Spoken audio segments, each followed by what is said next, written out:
ପିଲାମାନେ ଆଜିର ଏକ ନୂଆ ଭିଡ଼ିଓରେ ତୁମମାନଙ୍କୁ ସ୍ୱାଗତ କରୁଛି। ଆଜିର ଭିଡ଼ିଓରେ ଆମେ କିଛି ଗୁରୁତ୍ୱପୂର୍ଣ୍ଣ ଇଂରାଜୀ ଶବ୍ଦର ଅର୍ଥ ଓ ଉଚ୍ଚାରଣ ବିଷୟରେ ଆଲୋଚନା କରିବା।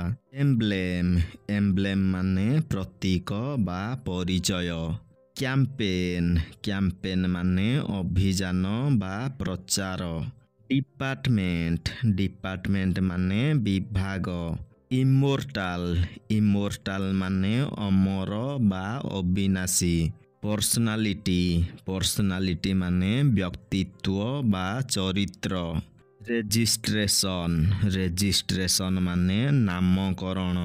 ସିଟିଜେନସିପ୍ ସିଟିଜେନସିପ୍ ମାନେ ନାଗରିକତା। ଅନସର୍ଟନଟି ଅନସର୍ଟନଟି ମାନେ ଅନିଶ୍ଚିତତା।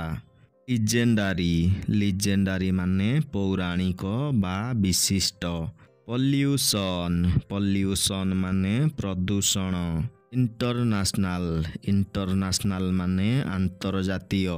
ଇମ୍ପ୍ରୁଭମେଣ୍ଟ ଇମ୍ପ୍ରୁଭମେଣ୍ଟ ମାନେ ସୁଧାର ବା ଉନ୍ନତି। ପ୍ରେଡିକ୍ସନ୍ ପ୍ରେଡିକ୍ସନ୍ ମାନେ ପୂର୍ବାନୁମାନ। କରପସନ୍ କରପସନ୍ ମାନେ ଦୁର୍ନୀତି। ଇଣ୍ଡିଜିନସ୍ ଇଣ୍ଡିଜିନସ୍ ମାନେ ସ୍ୱଦେଶୀ ବା ଜାତୀୟ।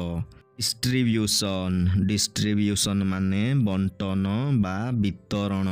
ସରେଣ୍ଡିପିଟି ସରେଣ୍ଡିପିଟି ମାନେ ସୌଭାଗ୍ୟଜନକ। ଜର୍ନାଲିଷ୍ଟ ଜର୍ନାଲିଷ୍ଟ ମାନେ ସାମ୍ବାଦିକ। ଅଲ୍ଟରନେଟିଭ୍ ଅଲ୍ଟରନେଟିଭ୍ ମାନେ ବିକଳ୍ପ। ଆନାଲୋଜି ଆନାଲୋଜି ମାନେ ସଦୃଶତା।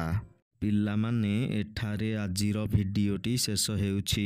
ଏହିଭଳି ଶିକ୍ଷଣୀୟ ଭିଡ଼ିଓ ଦେଖିବା ପାଇଁ ଏହି ଚ୍ୟାନେଲକୁ ସବସ୍କ୍ରାଇବ୍ କରି ପାଖରେ ଥିବା ବେଲ୍ ଆଇକନକୁ ପ୍ରେସ୍ କରିଦିଅ।